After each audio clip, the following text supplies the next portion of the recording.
Long after I had resumed normal life again, that means a long time after my release from camp, somebody showed me an illustrated weekly with photographs of prisoners lying crowded on their bunks, staring dully at a visitor.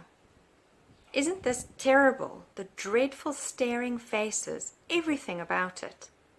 Why? I asked, for I genuinely did not understand. For at that moment, I saw it all again. At 5 a.m., it was still pitch dark outside. I was lying on the hard boards in an earthen hut where about 70 of us were taken care of. We were sick and did not have to leave camp for work. We did not have to go on parade. We could lie all day in our little corner in the hut and doze and wait for the daily distribution of bread, which of course was reduced for the sick, and for the daily helping of soup, watered down and also decreased in quantity. But how content we were, happy in spite of everything, while we cowered against each other to avoid any unnecessary loss of warmth, and were too lazy and disinterested to move a finger unnecessarily. We heard shrill whistles and shouts from the square where the night shift had just returned and were assembling for roll call. The door was flung open, the snowstorm blew into our hut. An exhausted comrade, covered with snow, stumbled inside to sit down for a few minutes. But the senior warden turned him out again. It was strictly forbidden to admit a stranger to a hut while a checkup on men was in progress. How sorry I was for that fellow, and how glad not to be in his skin at that moment, but instead to be sick and able to doze on in the sick quarters.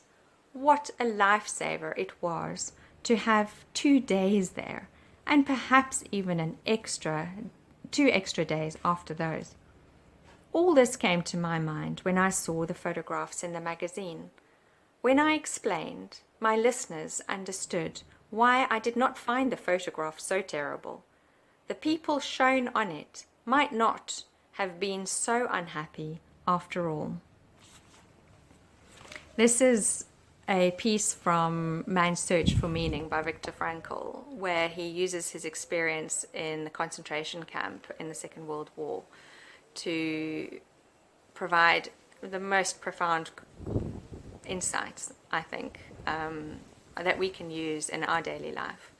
You know, lately so many old sayings have been coming to mind, and I'm very quickly realizing that these are all very much based on a lot of deep truth.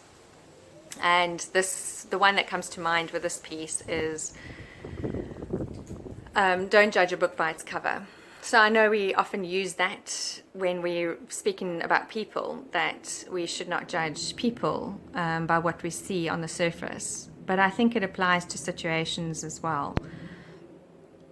We can easily look at a situation, you know, specifically something that somebody else is experiencing, and judge it based on our values and our beliefs and our own life experiences. And I think one needs to always keep in mind that, you know, we cannot know what that person was experiencing or is experiencing, or how they feel about their situation, or, you know, the reasons why they make the choices that they make. And I find that this is really helpful for me when it comes to, you know, our natural instinct to want to judge a situation, to judge people. We don't know. We don't know what their circumstances are. We don't know what situation or steps have led to them being in that situation, or how they feel about it. So I think keeping an open mind and approaching situations perhaps with empathy as well will take us a long way to showing compassion, showing empathy. And yeah, I think these are great values and a great perspective to move forward on. It brings to mind, situations that I've been in, specifically when I've been walking around after being retrenched, where I have been suffering internally with a whole host of emotions, and realizing that anybody that I connect with in that time may judge me maybe for being disconnected, or for not engaging with them, or whatever the case is, for decisions I make or behaviors that I displayed in that period. And I realized very quickly that they have no idea. They have no idea what I'm going through at that point. We don't know what other people are going through and what challenges they are facing. So my invitation to you is to be open-minded, to show kindness before judgment, to reach out an arm or hand of support before judging. And I think if we can all do that, I think those people that are going through a tough time will feel a lot more cared for, and I think there will be a lot more kindness. So that's my invitation to you for today.